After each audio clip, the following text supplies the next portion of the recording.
Yeah, welcome development yan. At alam naman natin every time na rainy season, yan ang problema natin Mm. na pagbagsak ng presyo ng palay. So, welcome development yan. And I think hopefully by rainy season matatapos ito para at least may bigay sa ating mga magsasala. Mm. Yes. So sir, sa ngayon po ba ay talagang ito yung isa po sa pangunahing problema po natin, nakakulangan po ng processing center, kaya marami pa rin po tayong mga kababayan ay mga solar drying facility ang kanilang ginagawa or dyan mismo sa may gilid ng kalsada, sila po nagpapatuloy po ng kanilang pong mga palay.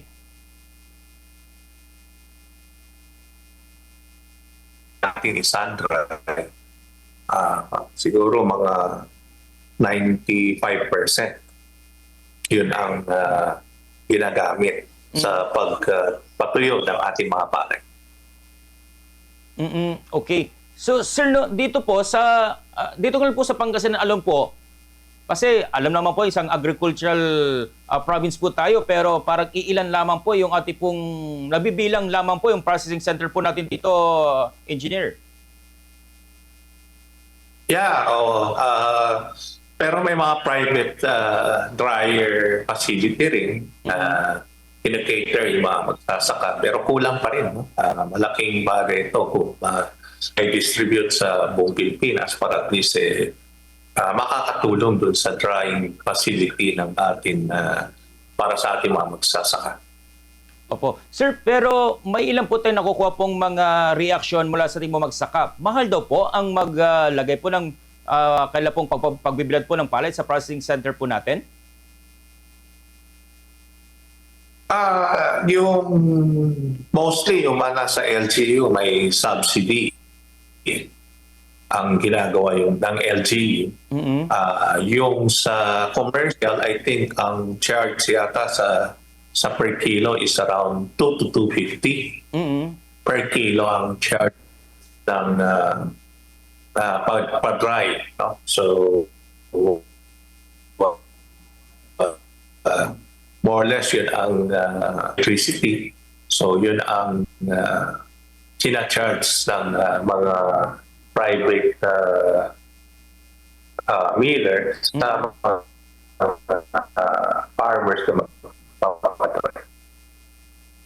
Yes po, sir. Sir, kapag sinabi kasi, no, pwede po bang magbigay po kayo ng halimbawa kasi matagal po kayo at kayo pinamumuno po sa mga magsaka po natin. Malaki po talaga ang pagkalugi kapag sa kalsada or sa solar, imbes naman po dito sa processing center po natin na ilagay na lamang po ito. Ano po ba yung benepisyo po nito kaysa po dyan po sa... Kasi minsan talagang may ilan lamang po, ilang kaban lamang po, dyan na po sila. Sa may kalsada po nagpapatuyo po, engineer.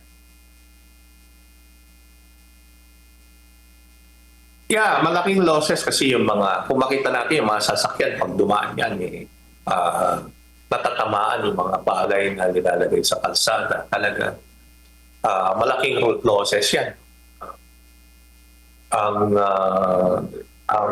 mawawala talaga, malaking sayang sa ating mga magsasaka. So, kung may dryer facility, makakatulong ito. Yun ang nakikita natin. Yung cost of drying naman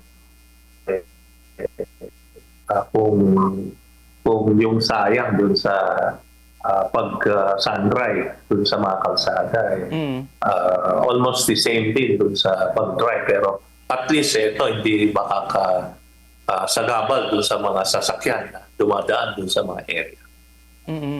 Pero dapat bultuhan, sir, no, yung pong i-dry po sa processing center po natin. Ibig sabihin, maramihan po. Parang sama-sama rin po yung ating pong mga magsaka pag ganyan po, sir. May mga dryer na 6 tons, no?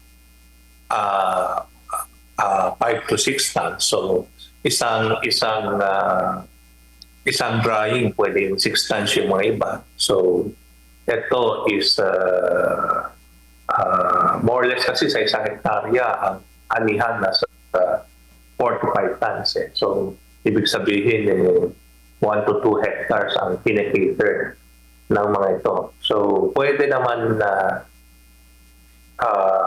yung mga machineries iayos na lang na pwedeng mag-cater ng mga 6 to 7 tons para at least